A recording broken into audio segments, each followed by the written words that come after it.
All right. Hello, everybody, and welcome to the very first podcast of the year of 2024 for us at LineTime Sports and the LineTime Sports UFC Talk. You're joined by myself, LineTime Rick at LineTime Rick on X, joined as always by my good friend LineTime Hammer at LineTime Hammer on X. And as always, follow LineTime Sports at LineTime Sports on X. I hope all of you, all of our listeners, had a very safe and happy holiday season. I know us here at LineTime Sports, we did.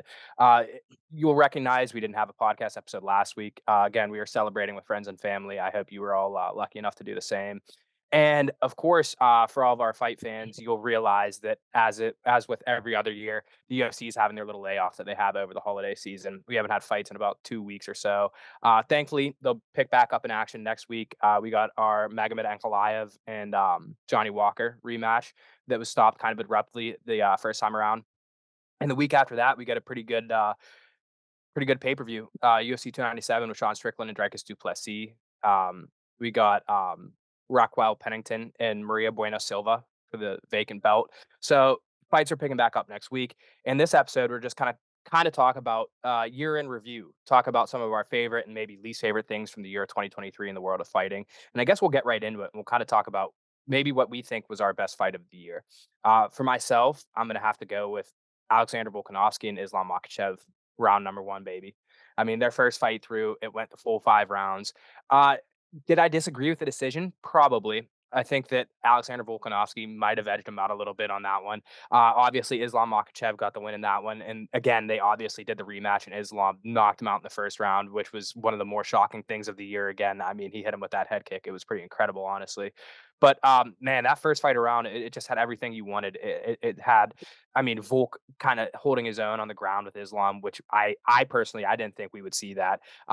We saw both of them look good in the striking department. I mean, obviously Islam looked better in the second fight around. I mean, very obviously, but still in that first fight, it was kind of a back and forth affair. I mean, it was round after round. They're kind of just switching off rounds. Super entertaining fight, super good fight. Hammer, do you have any opinion on what your favorite fight of the year was this year? Um, Honestly, I'd probably go with Dan Hooker and Jalen Turner. I thought that one was just so good.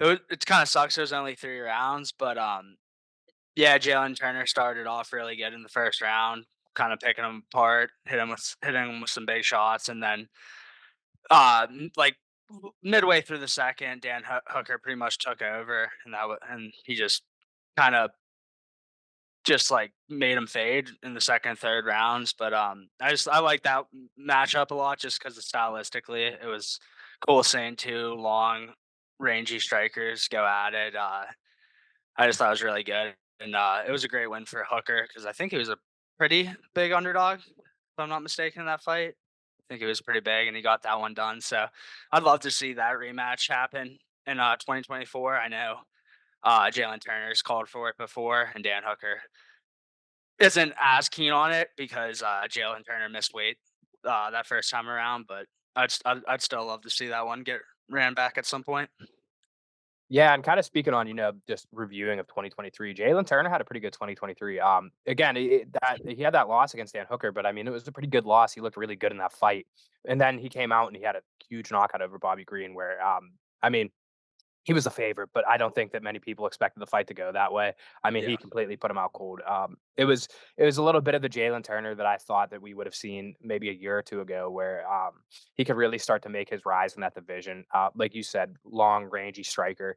He has all the tools necessary to maybe make his case for a title contention. I don't know if it'll be this year, this upcoming year, maybe the year after that. But I mean, he's a couple good performances away from putting himself right up there in the tops of the top of the division. So that's definitely an interesting prospect going into this year. And something else that I think we should go into is maybe who had the most disappointing 2023. I have a couple names that came to mind here. Starting off, talked about it in our last podcast, I believe, Colby Covington. Simply because he was on the shelf for most of 2023. He got in one fight, and then the one fight that he got, the title fight against Leon, he did not show up. He won a round. And from all the pre-fight hype, Colby talking his game as he always does. I think that myself included, with every other martial arts fan, we expected so much more out of Colby. We expected so much more out of that fight in general, and it was bad. It was a bad performance. I don't know if it was. I think he claimed injury. a week or two ago. He said that he hurt something in the first round. It was just, I mean, to make that the epitome of his year again, because that was his only fight. I think that was his only fight in like a year and a half, maybe even close to 2 years since the Masvidal fight. Um, wasn't a good year for Colby. Another name that comes to mind was Kamaru Usman. He lost his belt initially in 2022, but then he got the rematch with Leon this year. Didn't win. Got that fight against Hamzat. Didn't win.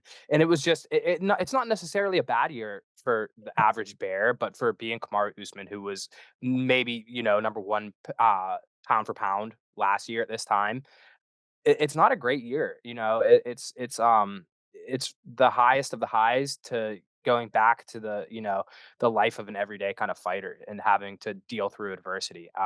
It'll be interesting to see what 2024 has in stock for Kamaru Usman. Same with Colby Covington. I think that maybe there's a potential fight between those two. Maybe make a trilogy between those two guys. I do expect Usman to kind of get back to his usual self. I mean, Hamzat on short notice is a very tough fight. The Leon rematch, again, a very, very tough fight. Kamaru Usman is, if anything else, he's fighting the top of the line competition. That's just what he is. It's who he is. And then one last name, and I feel like this is a trend that I am not very fond of, is this man being amongst the likes of disappointing years. Again, it happened this year. Tony Ferguson. I tell you, a pretty good year. I'm just fucking around. I mean, yeah, Yeah, yeah. I the mean, radio there's not. silence was, yeah. No, I mean, there's not much you can say about it. It sucks because I mean, the level of competition that he fought was so high until his last one against Patty, but I think that one was like really the nail in the coffin because I mean, like me and you said, we didn't think Patty looked all that great. It was more just about how bad Tony looked. Um and like the biggest thing for me was like his wrestling defense in that fight was so poor. Like in that third round, it really looked like he could get Patty out of there because he was so gassed, and Patty shot a piss poor takedown and was able to get the leg and get him down. But yeah, I mean it sucks. He's definitely past his prime, but it is what it is. Yeah, I mean he's gonna fight again, unfortunately. So I don't know. Maybe he can muster something up. They have to put him against someone not in the top 15. So Yeah. I just don't know where they're gonna go with that. And as a Tony fan, I wish he would just, again, I think we said this in our last podcast. I wish that he would take that look in the mirror and kind of realize that maybe he might be done with this profession, and then maybe even get into coaching. If that's what he's passionate. We all know how passionate he is about fighting, but I mean, I don't know how long he is for this game. This is what 7, 8, I think 7 straight losses. And it's crazy that like the prospect is very real of him going from a 12 fight win streak to a 12 fight losing streak. I mean, that's life comes at you fast, especially in this sport. But I kind of want to throw out maybe a woman's name or two here for the disappointing 2023s. Maybe a Valentina Shevchenko. I mean, Yeah, again, kind of for with the sure. prospect of Usman, where she was, top of the world, and then going back to the life of an average fighter. And I mean, she got the draw against Grasso, and I think the first Grasso Shevchenko fight might have been 2022, but still, it's not the year that we'd expect from somebody like Bullish Shevchenko. Maybe Juliana Pena. I Yeah, mean, that's another one. she was at the highest of highs whenever she beat Amanda Nunes, and then she didn't fight very well in that second fight, and we didn't really see much from her outside of that. So, Yeah, uh, one other one. She only fought once in 2023, but Rose, yeah, she lost to what's her name? Manon, right? Yeah, Manon. I don't know how to say her last name, but Fair. yeah, I mean she lost to Sparza at the end of 2022, and then lost to Manon. So that was kind of disappointing. Just that like she didn't really fight that much. And then one other name I can think of, kind of similar one here, it would be my boy Kaikar France. He only fought once in 2023. He got TKO'd by Brandon Moreno at the end of 2022. Only fought once in 2023. Granted, he didn't look bad in that fight. He lost to Amir Albazi.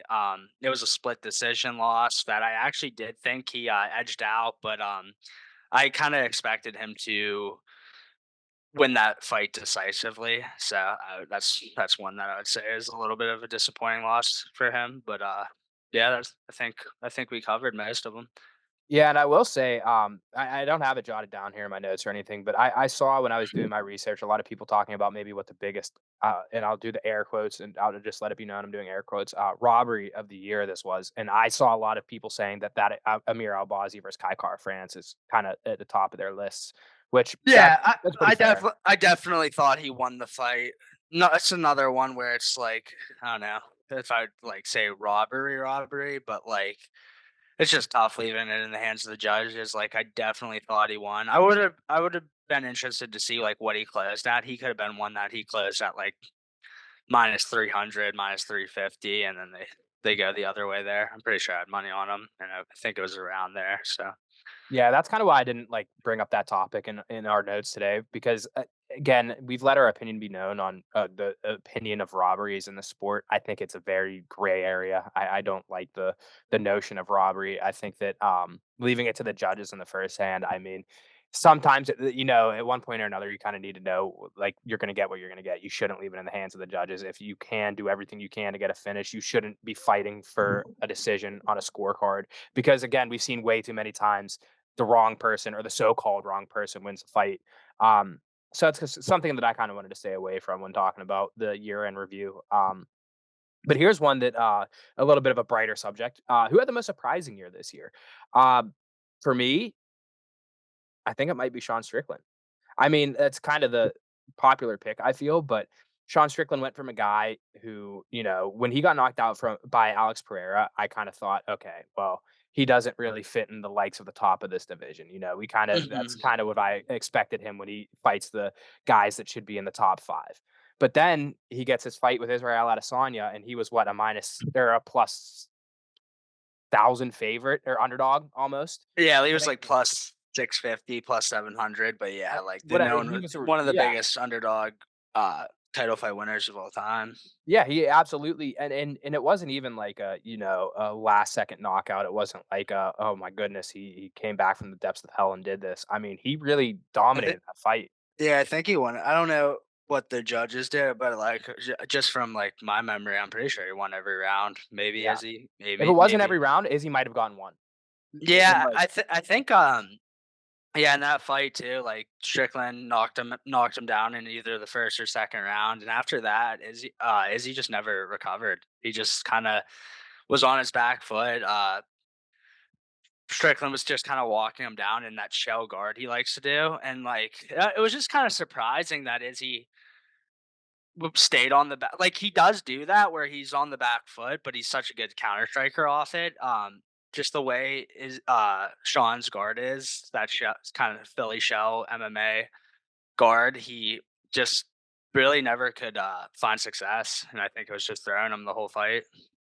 Yeah, I mean, it was Izzy looked absolutely lost the entire fight. And it's also like outside of fighting. I mean, we saw Sean Strickland go from like this kind of like funny character on Twitter and social media who people would kind of laugh with when he would say his outrageous, outlandish takes, and that's kind of that along with him having a belt has kind of propelled him into being a fan favorite. I mean, he is a hot commodity right now. Everybody's talking about Sean Strickland. Like I said, he's got another title fight coming up, his first title defense at UFC 1097, 2 weeks from this Saturday against Dricus Du Plessis. If he wins that, I mean, he's starting a little bit of a hot streak going, man. I mean, he'll be known as a true champion of that weight class, and I feel like, I mean, it's hard to kind of name anybody else as the most surprising year. But again, The one other person I would say would be Justin Gaethje. Man, he fought twice in yeah, 23, and he just looked unbelievable in both fights. He completely dominated Fiziev. I think won every round in that fight, and then scores that highlight knockout over Dustin Poirier, where he just looked really good again. And it was obviously two very good wins, but I just think the improvements he made in terms of like being more calm in there and not really trying to go for the kill every time. Just more strategic striking from him, man. He really looks like he's made some leaps, and that's why I'd be really excited to see him get the title fight next because just like how dominant he did look in 2023. And then one other name I'd say would be Pantoja. I mean, he fought yeah. twice in 2023. Gets the split decision win over the long, kind of long reigning champ. It was obviously like a little weird with him and Figueroa, but Moreno was the man at that weight class, so he dethrones him, and then has a pretty dominant win over Brandon Royval, who was a surging contender. So that was one other name I was thinking of. Yeah, no, those are 2 good shouts, and kinda going back onto the Gaethje, prospect, and what you were talking about. And pretty positive in his post-fight interviews. He was saying, like, "I'm ready for one last title run, and then it's probably gonna be hanging up time." So, it is cool to see him kinda be more relaxed, kinda more focused and reeled in when he's out there because we all know Justin Gaethje, or at least we knew Justin Gaethje as a balls to the wall, high energy, live or die by the sword kinda fighter where he was looking for a knockout or he was gonna get knocked out. And like you Hmm. said, against Fiziev and Poirier this year, we saw him really reel it back and kind of go back to the basics and be a sound, kind of structural fighter. And I mean, he's looked as good as anyone. You're right. It would be really interesting to see him and Islam throw down in some point in 2024, maybe even at 300. I don't know if that's been a rumor at all, but that'd be a really good fight to see. Yeah, And kinda going back, I would like to throw a woman's name out there for the most surprising year, and the one that I comes to the top of my head is Alexa Grasso. I mean, we all know that she was pretty good, but I don't think that I mean, again, she was another huge underdog against Valentina Shevchenko, and I think that was more because of how dominant and how good Valentina was rather than how because we know that Alexa Grasso is good. It's not that she wasn't good. It was just Valentina seemed to be a league above. But I mean, Alexa Grasso in their first fight, she went out there and she got that submission win. Second fight was a draw, if I remember correctly. But yeah, I'm again, pretty sure. champion retains during a draw. But still, I mean, a great year for her. She ends the 2023 year as the undisputed champion, with 2 fights over Valentina. Yeah, I have one more women's fighter that is definitely an up and coming contender, but Erin Blanchfield had Yeah. two huge wins in 2023. She took out Jessica Andrade with a submission, and obviously Andrade has been a title contender, been at the top of that weight class for a while now, and then she takes out another title contender in Talia Santos. So she just got 2 wins over 2 women that have already fought for the belt. So yeah, that was a great 2023 for her, and then, on top of that, her 2022 and 2021, I don't think yeah, I mean, she's on, like, an 8-fight win streak, something like that, so she hasn't lost since 2019, so gotta give a shout out to her for those 2 huge wins. Yeah, definitely expect a big 2024 out of her. And looking ahead on what we're going to talk about a little bit later, talking about some fights that are coming up. She has a big fight with Manon Fiorot coming up in Atlantic City, so we'll get more into that one. But again, I definitely expect a big 2024 out of Erin Blanchfield. She's one of the best up and coming stars in the sport right now. Honestly, men's, women's doesn't matter. She is a surging star, and she's what 24 years old, Yeah. 25. I mean, she has a very bright future in this sport. Getting on to our next one, biggest fight letdown of the year. I have 2 that I wrote down for this one. First one is, again, gonna harp on it, Colby versus Leon. And I feel bad that I keep bringing this one up in the fact that I feel like I'm undermining Leon, which that's not what I mean to do. I think that Leon game planned this fight very well. I think Leon performed as good as he could. I just I don't I expected so much more out of this fight. I wanted so much more out of this fight. I wanted to see Colby challenge him on the ground with his wrestling. I wanted to see better shots taken by Colby. I wanted to see even better striking by Leon. It's not like we saw Colby get rocked or anything either. It was just kind of a Leon was able to coast to a victory kind of fight. And the other one that Yeah. I have written down was John Jones versus Cyril Gahn. And don't get me wrong, good finish by John Jones. It was just the lack of output from Cyril Gahn. And Yeah. again, I think that goes to more prove how dominant John Jones is even at heavyweight. And I mean, the reason I have this one as a letdown fight of the year for me is because I was so hyped along with the rest of the world for John Jones to make his heavyweight debut. And I Yeah. was pretty surprised it was against Cyril Gahn. I mean, I just didn't expect that to be his first fight at heavyweight against that, like, new breed of heavyweight where it was like, "Okay, this guy is, like, an athletic freak just like John Jones is." It's not like the heavyweight that we've known and loved that will kinda be a little bit more flat-footed and have a ton of power. It was like, okay, Cyril is like, he's a freak. He's a freak athlete. And we just saw John Jones go in there, and, I mean, it looked like Cyril didn't even show up that night.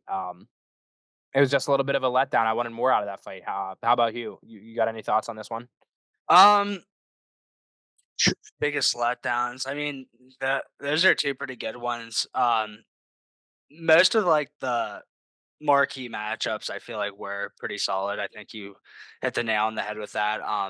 One other fighter that I know, I mean, you don't enjoy his fights, but I'd be remiss if I didn't bring up Bilal Muhammad. He only had one fight in 2023, but he had a dominant win over Gilbert Burns. Won, I think, essentially every round against him as an underdog again, and then just throughout 2022, he had three huge wins over all top 10 guys. Well, he had Sean Brady too this year, didn't he?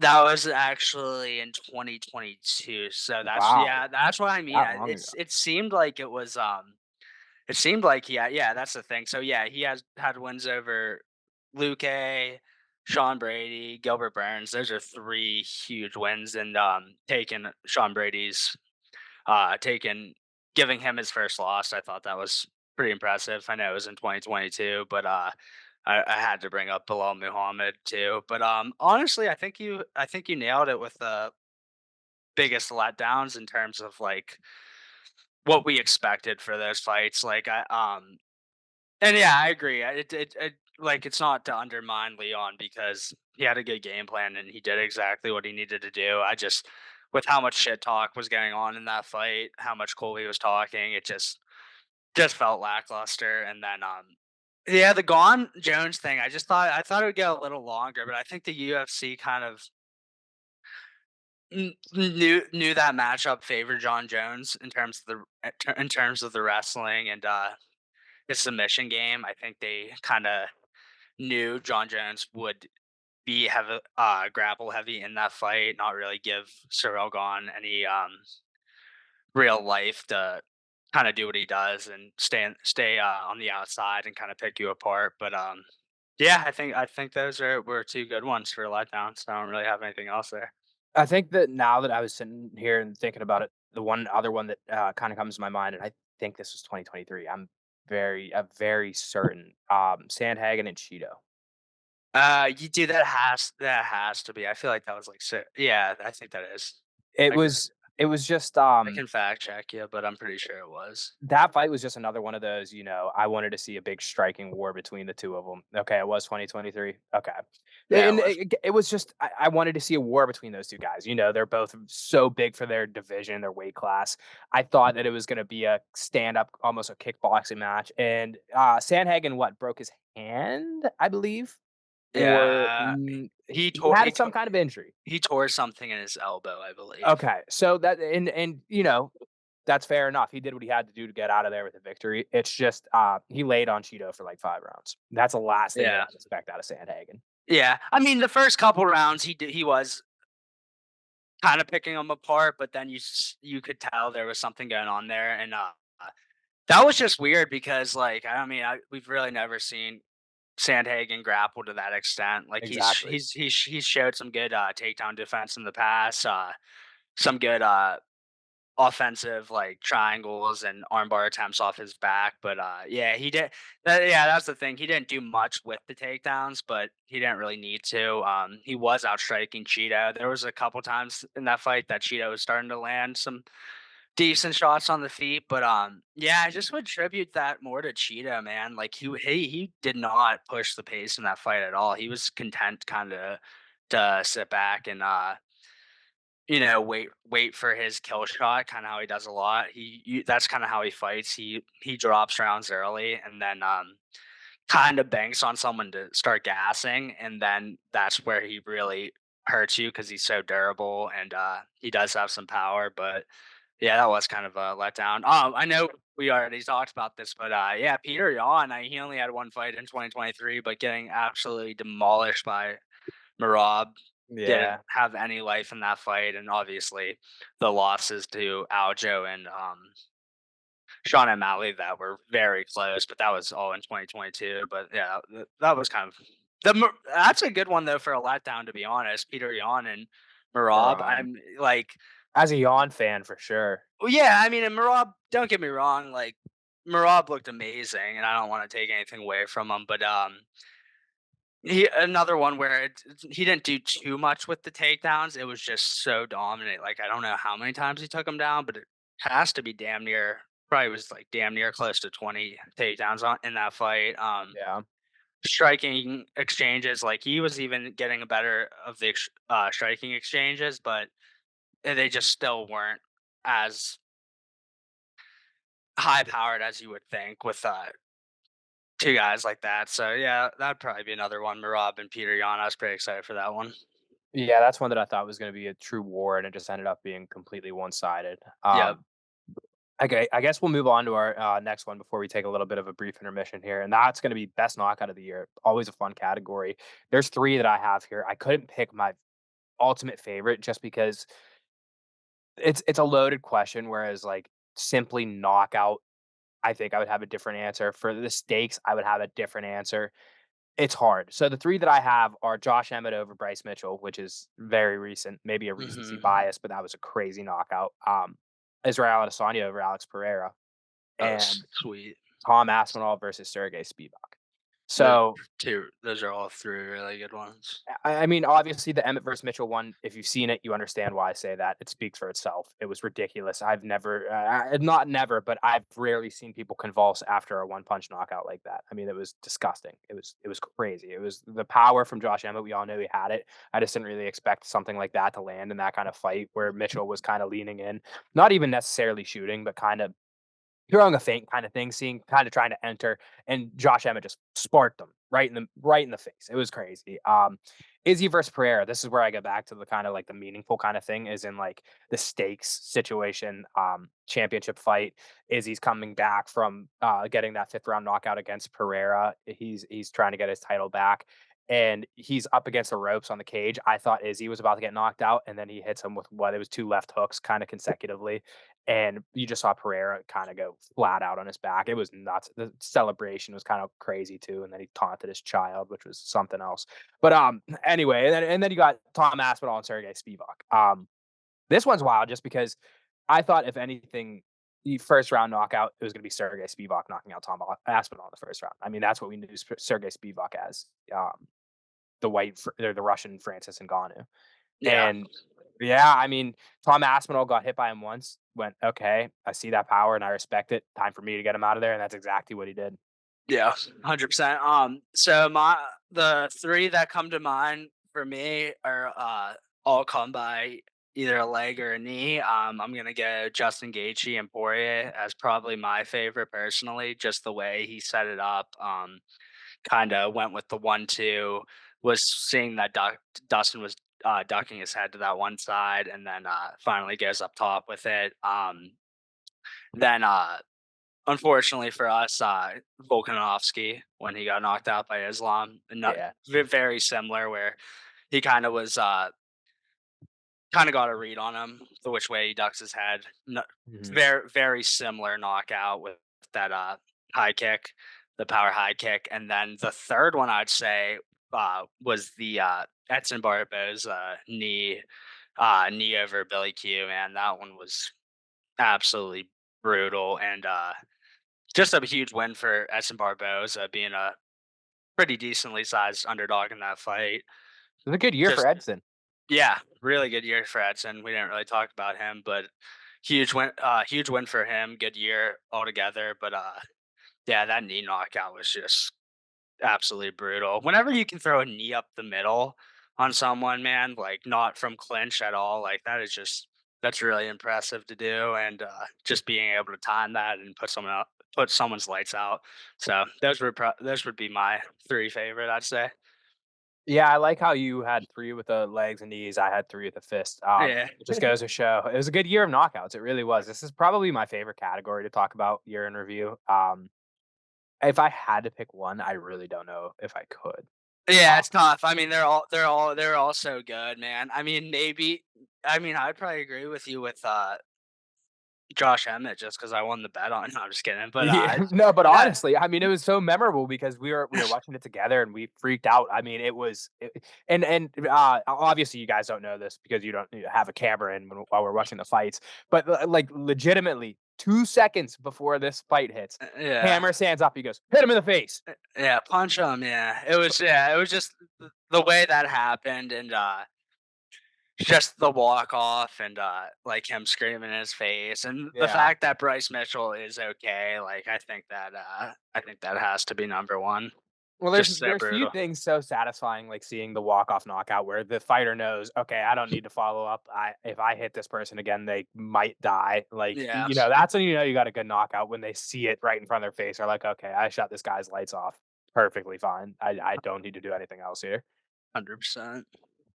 All right, I think we're gonna take a little bit of a brief intermission. We'll come back. We'll talk about a couple more things. Favorite fight of the year between the two of us. Favorite bet of the year between the two of us, of course, because got to talk about that. But yeah, we'll take a brief little intermission. We'll come back and we'll talk about a few more things from this year interview.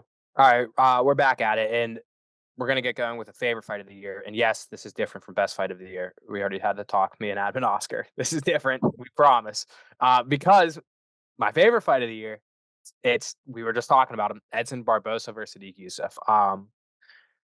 The next thing that I kind of wanted to talk out was is his favorite bet of the year, and this kind of goes hand in hand because my favorite bet of the year was Edson Barbosa money line. If you guys remember that from the, I think it was like our third or fourth podcast. It was pretty early on.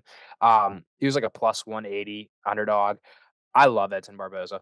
I've loved him for a very long time. He's getting older. He's like 37 years old now.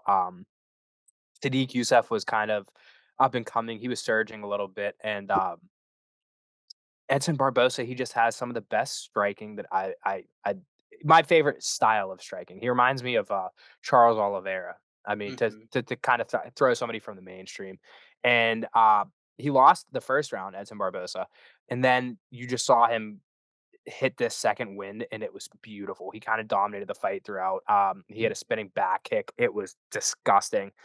It was such a beautiful performance from Edson Barbosa, and honestly, it was a decent performance from Sadiq Youssef too, who I really like Sadiq Youssef.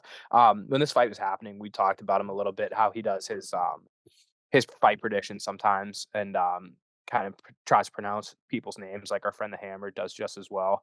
And it is hilarious. It is a very good time. If you haven't watched them, I highly recommend. But yeah, I mean that was my favorite fight of the year. It was definitely up there amongst my favorite moments this year. I don't know if it was my very favorite moment watching that fight, but it was definitely in my top three. Yeah. What would I say my favorite fight of the year was? Probably there's a lot of good ones. Pantoja and Moreno was really solid. I like that it went 5 rounds.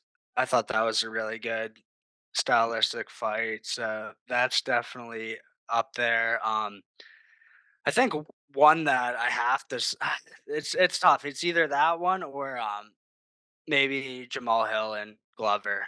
I That just was a really good fight. That one was just such a banger. We didn't give that fight any love, and I'm glad that you threw it out Yeah, there. I just thought that fight was so good. I don't not like people. It wasn't like people weren't giving Jamal Hill a chance, but like I just thought that a lot of people thought it was too early for him. I've been a big Hill fan since he's been in the UFC. I was saying once he won in the Contender Series, I was pretty sure he could be a champion one day. He kind of got his hype derailed a little bit in that Paul Craig fight, but ever since that, man, he just has looked so good and ended up becoming a interim champion. So I'd probably have to say either Jamal Hill, Glover, or Pantoja and Moreno. I thought those were two really good ones. Yeah, and like I said, we didn't give that fight any love, and it's kind of because I love Glover.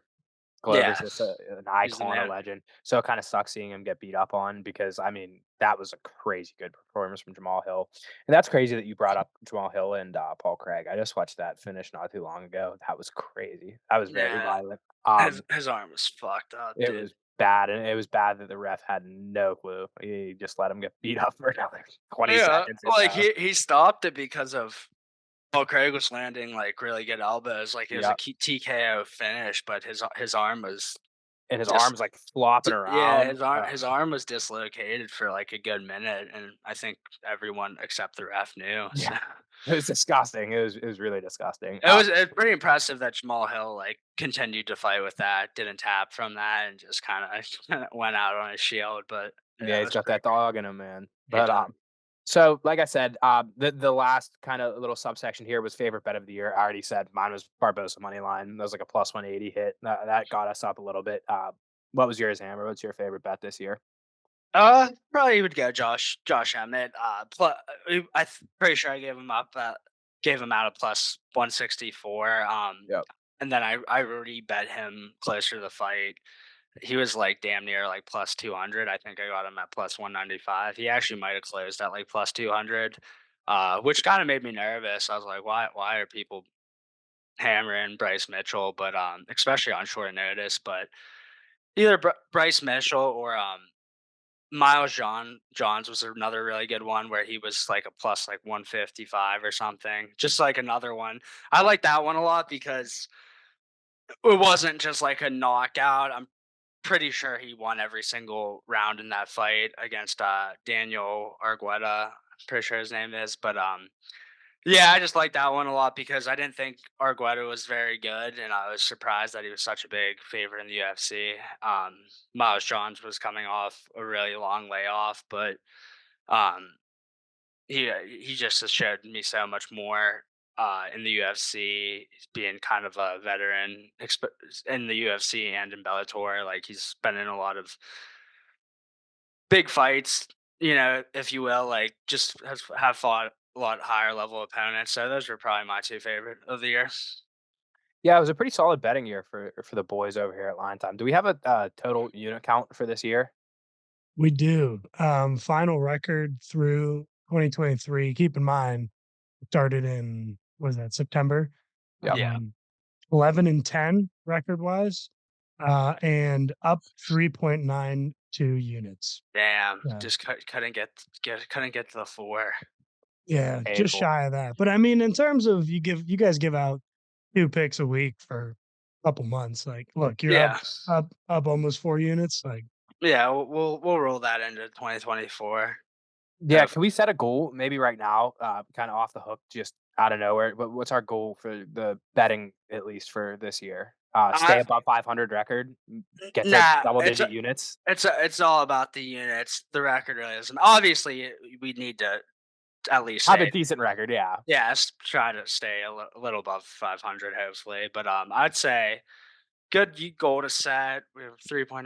I'd say 12. I think we can get to Okay. 12. I really think we can get to 12 this year.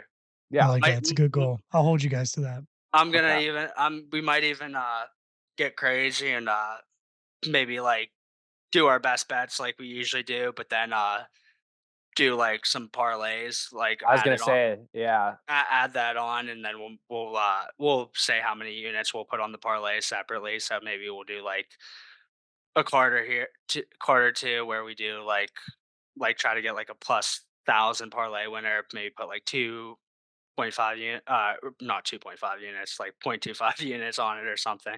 Or we Yeah. could put 2.5 units on a plus 1,000 parlay. Fuck, We that'd get could.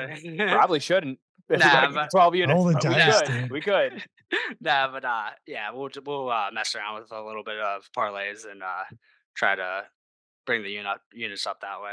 But yeah, a little like behind the scenes, I guess. There are a lot of times where the hammer and myself, we discuss whatever kind of picks we like. And there are times where, say, it's really hard for us to each find one individually because if you guys listen and you guys know, we don't like to give out much higher than maybe a minus 120. I mean, Yeah, we don't like to really do that route. We like to give you as much plus money, as much good odds as we can, underdog picks and such. But there's also times where we fall in love with a lot of different fights, and there's a lot of yep, different the inside things, total rounds, method of victory, that kind of stuff. So I think that there will be specific cards this year where the hammer and I are in love with a couple of things, and maybe we parlay the things that we don't make our final picks. And like you said, try to get to like a plus 1,000 parlay and throw a little bit of juice on that. So for yeah, I sure. think that that's an interesting prospect going into the new year. But yes, Adam and Oscar, hold us to the 12 units. That's our goal for this year. We'll get to 12 units. That's what I'm here for. Okay. All right, we love it. All right, so we'll get into this next little section here.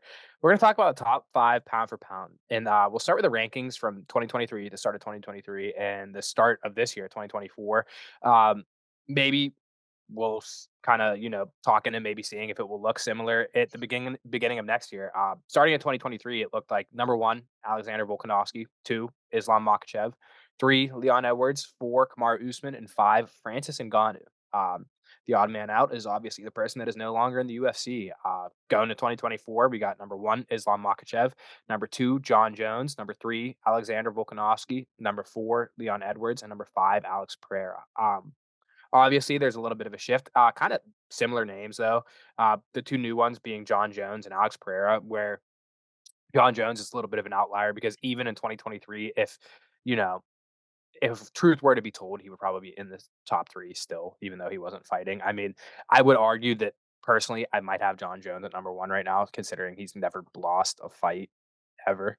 Um, but Islam, fair for him to be number 1, considering he just knocked out, last year's number 1 ranked Alexander Volkanovski. So, I mean, kind of thinking looking forward, I could definitely see Alex Pereira moving up. I'm kind of surprised to see Leon go from 3 to 4, considering that Leon's done nothing but win in the time between 2023 and 2024. Um, Again, John Jones. If John Jones gets one more win, we probably are going to see the unification between him and Tom Aspinall. I can see John Jones jumping to number 1, especially because honestly, Islam versus Gaethje. I could see Gaethje winning that fight. I mean, we talked about how good Gaethje's looked recently, so there's definitely some room for this list to move around. Is there anybody from the outside looking in maybe that you could see sneaking their way into the top 5 that isn't currently in? Um, it's tough. I mean, Sean Strickland definitely has the possibility to do that. I think I do think he beats Duplessis. It'll be interesting to see if his next fight after that will be Izzy. I know Izzy's talked about wanting to fight here coming up here soon. Like I know he was like joking about not fighting till 2027, and then he said something like, "You idiots really believe that?" So Sean Strickland definitely has a chance to. It's tough. Like I don't think he is like top 5 caliber, but it depends with I think Sean O'Malley has a chance to just because I think he's gonna beat Cheeto Vera. Yeah. So that then his only loss would be avenged against Cheeto. And in that loss, obviously, he had that drop foot, kind of like a freak. We'll see if it was a freak loss. I believe it was. So I think he beats Cheetah pretty easily. The problem I have with him getting in the top 5 is his next fight after that should be Marab.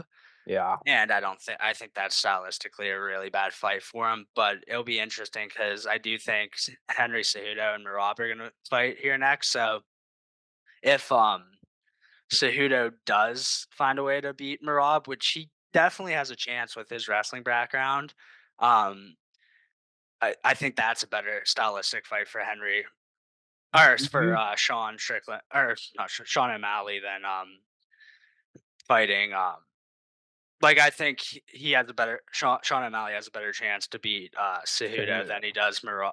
does Marab. So it'll be interesting to see if who they match him up with after Cheeto if he does win that fight, which I believe he will. But other than that, it's kind of tough for me to say. Do you think if Cejudo, were to beat Merab, that they would make Cejudo O'Malley and not O'Malley Sandhagen? That's kind of the fight that I wanna see. Yeah, it just I don't know how long Sandhagen's on the shelf for. I mean, it's been a Yeah. I really don't know what that's because he did have surgery. And that's another one, man. Is like I think I kinda like it's very Sandhagen in that interesting. matchup. I Yeah, think I like Sand. Sandhagen's gonna get a belt here this year, I really do, and Yeah, we'll talk about that a little later, but I think that, depending, like you said, how long he's on the shelf, I mean, that man does nothing but impress me. yeah. I think Sandhagen definitely could win the belt in that weight class. I'd love to see him and Sean fight. I think that is the fight to make, to be honest. Just looking here real quick to see if there's anyone else. I think. I mean, Pantoja, man, he's definitely has a chance. I mean, I think Moreno is going to come back, and I think that it all kind of depends. If Pantoja can get another win over Moreno, I think that could skyrocket him. Other than that, it's tough. One that could happen would be Tom Aspinall. I was just gonna say, if Aspinall beats Jones, I mean, kind of you got to put him in. You have to put him in. I think he very well could. So Yeah. I'd say Tom Aspinall, Pantoja, and Strickland would be my like three that I think most likely could happen. But other Those are than good that, calls. I don't really know who else. And the heavyweight scene, it's super confusing to me because they obviously they wanted Stipe versus John. They couldn't get that, so now Aspinall is the interim champ. So you kind of have to do Aspinall versus Jones.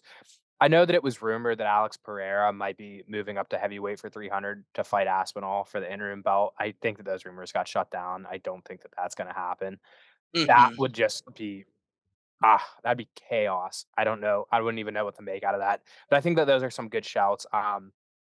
I was kind of thinking in the back of my head, maybe Usman can work his way back in there, but I kind of doubt it. I don't think that he's going to get a title fight with his next fight. So we'll see how active he wants to be. I don't know if he'll be able to get a title opportunity in 2024, but if he does and he does get a win and he becomes champ again, I could see him sneaking his way back into the top five. And kind of same goes for Israel Adesanya. I know he wasn't in 2023, and I think that he said very clearly that he doesn't plan on being as active as he once was. He's going to take it a little slow, kind of enjoy life a little bit. So, with a couple wins though, I mean, obviously, I think that he can make his way back into the top 5 as well. He doesn't have Yeah, to go with, um, Alex Pereira anymore, so yeah. So the one other one that just I'm thinking. So Alex Pereira is at 5 right now. He gets knocked out by Izzy, and then goes up in a weight and becomes a double champ. Obviously, it wasn't like double champ status like Conor and DC and Amanda Nunes where they're holding the belts at the same time. But he did it kind of the BJ Penn route where he just wins 2 belts in 2 different weight classes. One other one that if all works out for him, it would be not Sean O'Malley, Aljamain Sterling. So he's sitting at yeah. 11 right now. Could be a very similar route where he had a few title defenses at bantamweight. Before that, he had how many wins in a row. Obviously, the one win against Peter Yan was tainted in the fact that it wasn't like a real win, but then he gets the split decision win. And I think he does match up against a lot of the 45 division pretty well. It'll be interesting to see how his wrestling and his control will translate to the 145-pound division. But I mean, you're looking at the champ right there, Volkanovski. If he somehow is able to, so if he beats Calvin Kattar, he's right in that mix in like a title eliminator fight already. If he gets a win there, I mean, he's going up against the one of the longest reigning champs in Volkanovski, and if he gets a win there, I mean, he'll be in the top 5. Yeah, Yeah. and I think that, one other that I don't even know, I don't have the rankings in front of me right now, but off the top of my head, just kinda going off of, the current top 5, Ilya Topuria, he's got a chance. I Yeah, mean very similar. It's very yeah, he's been so dominant. Is he undefeated? He hasn't lost yet. He's still undefeated. Maybe, but I mean, his next He fight is hasn't against fought. Volk for the belt. Yeah, and he hasn't lost in the UFC. I'm pretty sure he's undefeated too. So Yeah, if he is undefeated and takes down the long reigning champion Volk, he will definitely be top 5. and you would think I think that's at 298, their fight. You would think that if he gets the belt, he would definitely be able to get at least one title defense in 2024 if he could beat Volk. So Yeah, I think that he has 14-0. I just fact checked it. So yeah, so yeah, I mean, that's definitely an interesting prospect as well. This is gonna be a fun year. Again, at the end of this recording, we're gonna talk about just what we're saying right now, kind of talk about the current state of champions and if we could see any switch ups. But anyways, we're just gonna go into some 2024 fight announcements that we're looking forward to, some that got recently announced or some that we're excited for, like mostly for UFC 300, I guess. And the first one is Leon is going to be defending his title at UFC 300. I mean, I don't think that it's been made officially official, but it's gonna be against, Bilal Muhammad. We've been seeing, or at least I've been seeing, that Bilal is going to, be training and having his training camp in Dagestan, with Islam Makhachev, Khabib. That's probably a really good idea. I don't know if it's gonna be enough to help him beat Leon, but, I mean, we know that they already had their first fight that got ended abruptly because of the eye poke, which is a pretty bad eye poke. I'm very obviously not the biggest Bilal Muhammad fan, but it was a pretty bad eye poke. I mean, that looked very painful. He was screaming in pain for a while. Um, it's a pretty big fight. I again, I don't know if that's gonna be the main event of 300. I don't think that they've said that or not. I think they're holding off for something bigger personally, but something that is bigger is Conor and Chandler. Conor did his little video announcement where he's sipping on wine, in classic Conor style, and he said that they'll be fighting. Him and Michael Chandler will be fighting during International Fight Week in June, and they're gonna fight at 185. Um, for those of you that don't remember, there was a little bit clip in The Ultimate Fighter where Connor said that he wanted it at 85, and Chandler kind of laughs it off. I'll do it at 85. And Connor says, "You'll do what you're told."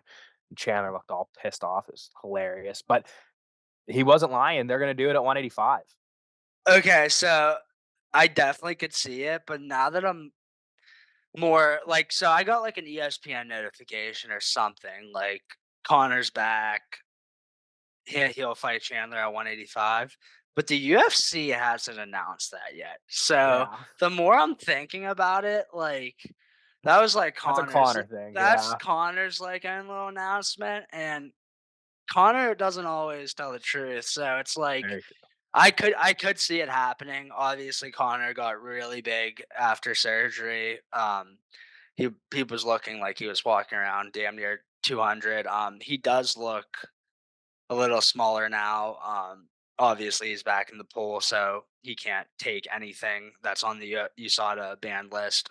So it'll be interesting. I could see it being in the middle of 55 and 85, though. I could see it being 70. I'm not saying they wouldn't do it. Like, I think both fighters would agree to it. It just like, I don't really think it makes sense to do at 185, especially because they're both 55ers. Like, Connor's fought at 170 once, but it was against a 55er most of his career, in Donald Cerrone, another fighter that has fought at 170, but most of his career has been at 155. So I could definitely see it, but the more like I looked into it, I was like, the only person that's really announced that it's at 185 is Connor.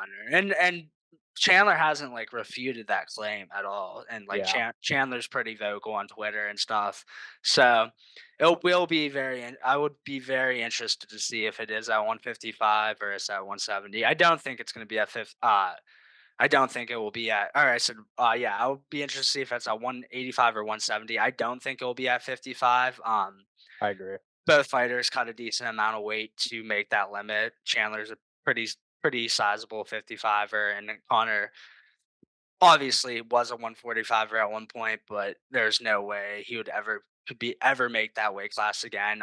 So I think they're both pretty big 55ers. I think it's kind of a fight where it's not it's not a title eliminator, so it doesn't really need to be at 55. So it's whatever both fighters would want it at. Um, I would probably like to see it at 55 more because it gives more juice to the winner, being able to get a title shot here soon. But either way, like if Connor wins emphatically, same. I mean, it goes for both fighters. If either fighter wins by an emphatic knockout, like they're going to be right in the mix for that 155 conversation. So it'll be very interesting. Yeah, and I will say you're right. Connor, I think, is probably the only person to announce that it's going to be 185. But if Connor wants it at One, 185, it's yeah, going to be at 185. That's for just sure, kind of. for sure. And then Chandler, I mean, Chandler very well knows it, that like, and here's the thing: is Chandler's been on the shelf waiting for Connor this long. He'll take that fight wherever, whenever. I could Yeah, guarantee that Chandler's going to be in for whatever. But I think Connor, I mean, at 185, you would think that Connor kind of wants it at 185 maybe because I think that gives him an advantage. I mean, we don't really ever see Chandler wrestle, although he should wrestle. I mean, that's something that we talk about every time that he fights. Um, I think that him fighting at 185, it might be tougher for him to, even if he tried to wrestle, it'd be tougher for him to have the cardio to kinda try and wrestle with Conor, Yeah, especially because it's gonna be 5 rounds. yeah, we do talk about, like, it's weird Chandler doesn't use his, wrestling more, and it's, like, funny to me because, like, the one time he's used his wrestling in the UFC, it fucked him over against Dustin Poirier. I just rewatched that fight, man, and he hit Dustin with some huge shots on the feet, had him rocked, and instead of staying on the feet and trying to knock him out, he had a great double leg takedown, but that's then he lost position. So I think that's one of the things that like Chandler kind of knows his control isn't that great on the ground. I'm not gonna say it's bad, but I think his wrestling is really good. I mean, he was an All American at Missouri. Like he's definitely a very good wrestler, but it's MMA and you have to be able to control and land damage. And I just think he knows how powerful he is on the feet, and he is a very solid striker too. But yeah, I think that's like one thing with Chandler is he like you would think he should wrestle more, and I still do. I'm not gonna say like that's the one like just because he lost one fight kind of by going for a takedown. It's just he kind of needs to pick and choose when he goes for takedowns, and then if he's not gonna hold you down, he shouldn't try to like hang on and that couldn't get reversed that way. Like he should kind of give up, let the position go back to the feet, and kind of just like kind of do what Marab does even at times where he just continuously takes you down because it's just so hard for people to get a read on your striking when they're just worried about the takedowns over and over again. Yeah. So, I mean, like we're saying, it's rumored 185. It's rumored International Fight Week. Both of those things could very obviously change. There's so much up in the air, especially from Conor's side. Like I said, Chandler's been waiting for this fight for what, over a year now. So Yeah. whatever, wherever, Chandler's going to wait it out. It's going to be Conor versus Chandler eventually this year. We will see that fight. I'm pretty positive, unless Conor just decides that he's not going to fight again, and that I doubt that that's the route that he's going to go. So whatever it ends up being, I'm excited. I saw that. I don't think that they're official odds. They can't be official odds because the fight didn't officially get announced. But what I saw, Connor is opening up as a favorite, -120. So a very slight favorite, but it's still kind of surprising to me that after what, 3 years, they're still going to have Connor being a favorite. But I mean, again, it's fair. We know what Connor's about.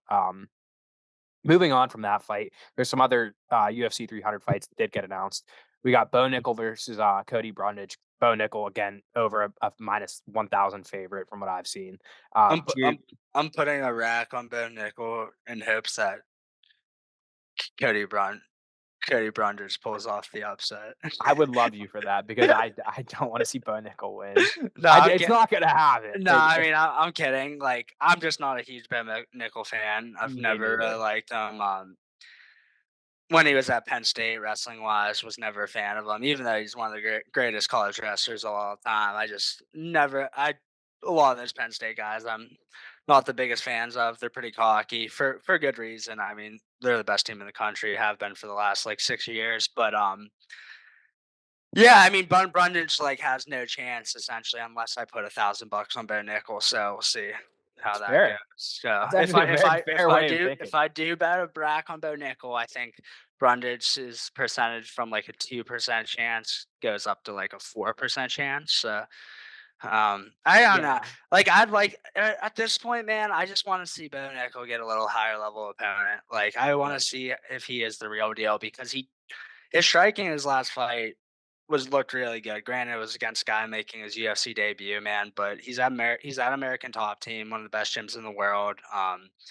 He's one of the greatest college wrestlers of all time. I would just like to see him get that step up in an opponent. And yeah, Cody Brundage is coming off a sweet knockout, slam knockout, but I think he was fighting a guy making his UFC debut. I would just maybe I'm not saying like give him a top 10 or a top 15er, but like at least somebody that's like on the outskirts of that trying to make their way in. Like Cody Brundage is just very so. So I don't really understand the matchup other than just keep pushing the hype around Bowman Nickel.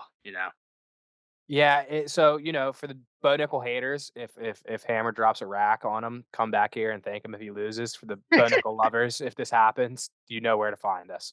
We'll take all Yeah. the beef. Uh, Yeah. the other 300 fights got announced. Jerry Prochazka and Alexander Rakic, great fight. And then we were seeing Aljamain Sterling. We thought that this would happen. He's going up to 145, and he's going to fight Calvin Kattar in his 45 debut. It's a great fight. Aljamain I'm said that pumped for that one. I'm That very pumped for that one. that Aljamain should already be came very out and said that interesting. he expects to get a sub in the first round if he wants it, but he might keep the fight going, which interesting.